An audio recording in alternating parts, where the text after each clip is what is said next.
और यूक्रेन की लड़ाई का 37वां दिन 38वां दिन शुरू होने वाला है।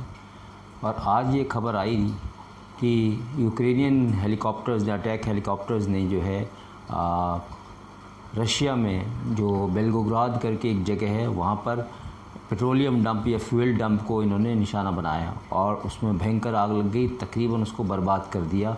यूक्रेन की एयरफोर्स ने जो हेलीकॉप्टर भेजे थे उन मिसाइल अटैक करके उन दोनों को बर्बाद किया। ये पहली बार है कि जब यूक्रेन के एयरक्राफ्ट अपनी बॉर्डर क्रॉस करके रशिया में गए और वहाँ पर अटैक किया। इसके पहले यूक्रेन सिर्फ डिफेंडर था जो कि अपने एरिया को डिफेंस कर रहा था, अपने इंस्टॉलेशन को डिफेंड कर रहा था और अटैकर के ऊपर अटैक कर रहा था एज ए डिफेंस मेजर।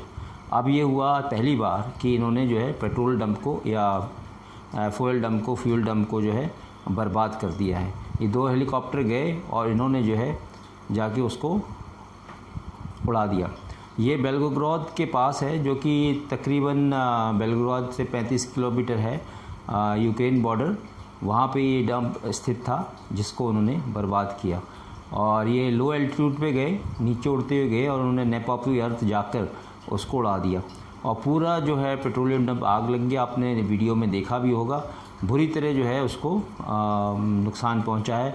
वहाँ पर जो कर्मचारी थे उनको भी नुकसान पहुंचे हैं, कुछ हताहत हुए हैं। लेकिन ये जो एक ऑफेंसिव है ये पहली बार हुआ है और इसके अंदर जो है रशियल ऑयल फर्म जो है रोसनेफ्ट, उसका ये फ्यूल डिपो था जो कि यूरोप में और बाकी कंट्रीज़ में जो है अपने पेट्रोलियम सप्लाई करती है रिफ़ाइन करके। और कई जगह यूरोपियन देशों में इस कंपनी की रिफ़ाइनरीज़ भी लगी हुई हैं। तो ये अब पहली बार देखने में आया कि इस तरह का ऑफेंसिव एक्शन जो है यूक्रेन की सेना ने लिया है।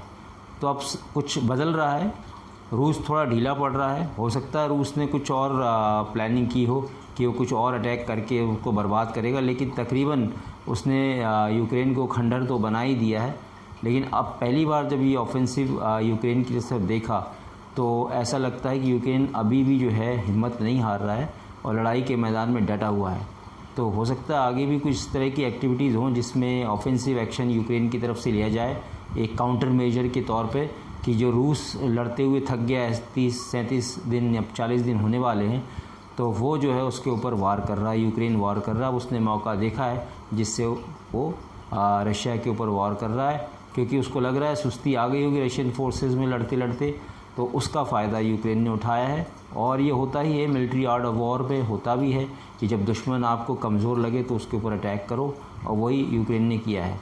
देखते हैं आगे और कितने ऑफेंसिव ऑपरेशन यूक्रेन की एयरफोर्स या उनकी स्पेशल फोर्सेस करती हैं। हालांकि स्पेशल फोर्सेस के ऑपरेशन ज़बरदस्त सक्सेसफुल रहे हैं, बहुत सक्सेसफुल रहे रूस के ख़िलाफ़। और जो बर्बादी रूस की हुई है यूक्रेन में वो खासकर स्पेशल फोर्सेस के द्वारा ही हुई है, उनके द्वारा ऑपरेटेड ड्रोन्स के या अनमैन कॉम्बैट एरियल व्हीकल से हुई है, जिसमें मिसाइल्स और बॉम्ब दागे गए, प्रिसीशन एम्यूनिशन होता है। तो अब समय आ गया है जब आगे पता चलेगा कि यूक्रेन और क्या ऑफेंसिव एक्शन करता है।